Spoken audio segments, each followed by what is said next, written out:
Pour moi, La Sentinelle et Deadman sont deux variations d'Apocalypse Now.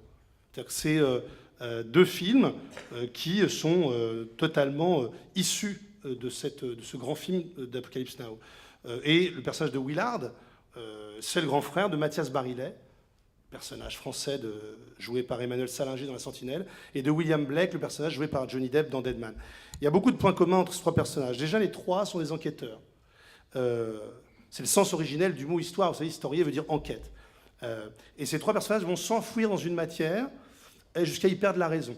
Donc Willard dans Apocalypse Now, Barillet dans La Sentinelle, il perd la raison, et Blake, il perd même la vie, mais très tôt d'ailleurs.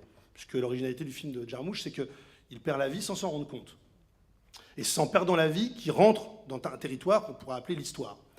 Ce sont les trois des mangeurs d'histoire au sens de Michelet. Ils ne se contentent pas de la constater, de la voir, ils vont y entrer. Les trois entreprennent un voyage. L'un en bateau, dans Apocalypse Now, les deux autres en train. Et puis William Blake continue après le train son voyage à cheval.